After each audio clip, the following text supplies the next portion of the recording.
सत्यराम दादू दयाल जी महाराज स्मरण की विधि बता रहे हैं कि परमात्मा का स्मरण कैसे करना चाहिए। तो दादू जी महाराज जी कहते हैं, छाड़े सुरती शरीर की तेज पुंज में आए, दादू ऐसे मिल रहे जो जल जल ही समाए। छाड़े सुरती शरीर की, इस शरीर की सुरती छोड़ दे अर्थात शरीर की तरफ ध्यान छोड़ दे। इसका तात्पर्य यह है महाराज कि वर्तमान के अंदर हमारे को शरीर का अध्यास है, शरीर की चिंता है कि कहीं शरीर जो दुबला हो गया, पतला हो गया, काला हो गया, कृश हो गया। इस समय हम अपने आप को, हमारे को देहाध्यास है, हम अपने आप को शरीर समझते हैं, शरीर को अपना समझते हैं महाराज, ये देहाध्यास है।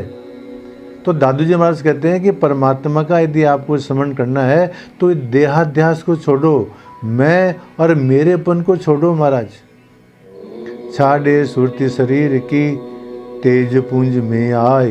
तेज पुंज में आए का तात्पर्य है कि तेज पुंज में जो परमात्मा है उसके अंदर वृत्ति लगाओ, उसका चिंतन करो और इस शरीर की चिंता, संसार की चिंता, इसको छोड़ दो।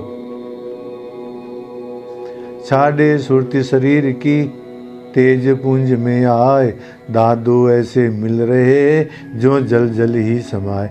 जैसे जल के अंदर जल मिल जाता है, जैसे मान लो कोई लोटे का जल है, यदि उसको हम तालाब में डालते हैं तो तालाब का जल और लोटे का जल एक हो जाता है। इसी प्रकार से परमात्मा के अंदर ही मिल जाए, हमारा देहाध्यास एकदम छूट जाए महाराज, वो स्मरण कहलाता है।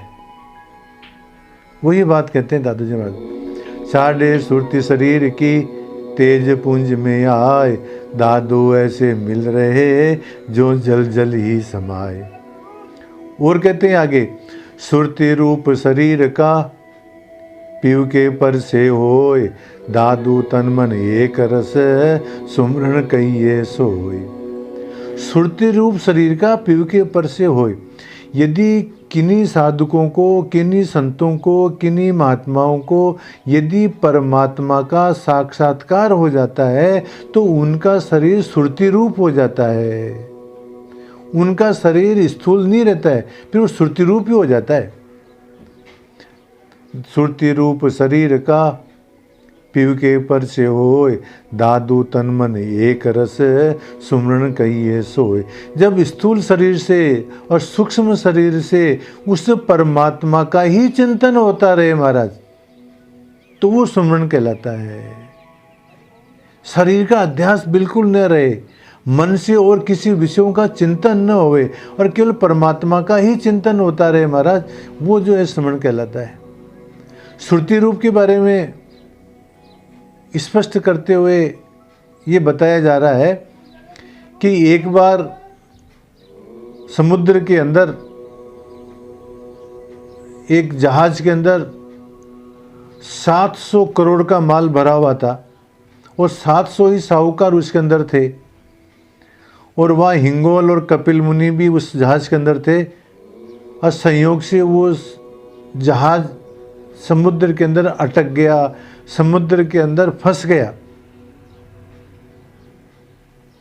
तो बाद में हिंगोल और कपिल मुनि ने उन साहूकारों से कहा कि आप सब मिल करके और दादू दयाल जी महाराज का चिंतन करो, दादू दयाल जी महाराज से पुकार करो तो ही ये जहाज जो है पार हो सकता है, अन्यथा नहीं। तो उन्होंने जो है सब ने मिल करके और दादू दयाल जी महाराज का जो है चिंतन किया, दादू दयाल जी महाराज से प्रार्थना करी कि महाराज हमारे को बचाओ। तो उस समय दादू दयाल जी महाराज आमेर में विराज रहे थे। उन्होंने अपने हाथ से जो है आगे किया और उसको जहाज को धक्का लगाया और जहाज आगे निकल गया।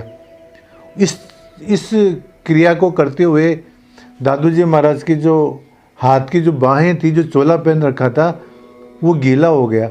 उन्होंने उसको चोले को निचोया, उसका पानी देखा तो वो खारा था। वहाँ मान सिंह राजा भी बैठे हुए थे। उन्होंने पूछा महाराज ये क्या लीला है?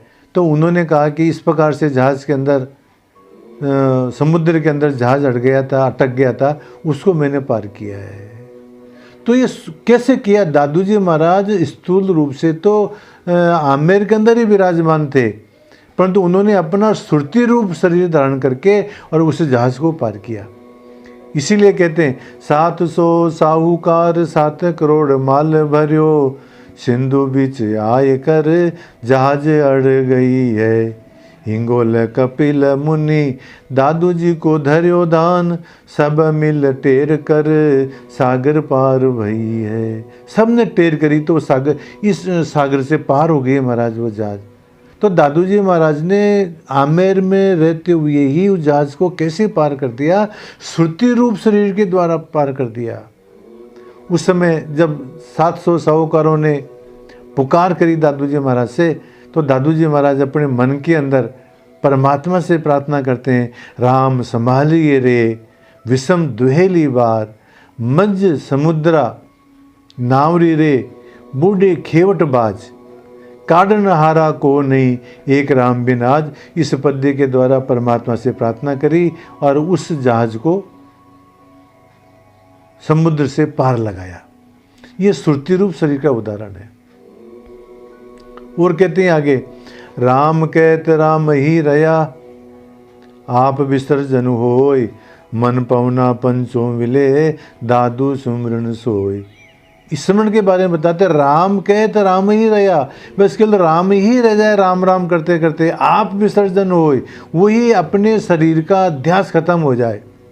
मन पवना पंचों मिले, मन प्राण और पांचों इंद्रियां उस ब्रह्म के चिंतन के अंदर ही लय हो जाए, उस ब्रह्म के अंदर ही विलय हो जाए, वृत्ति के द्वारा उस ब्रह्म का ही चिंतन होता रहे। महाराज सुमरण कहिए सोई, ये सुमरण कहलाता है।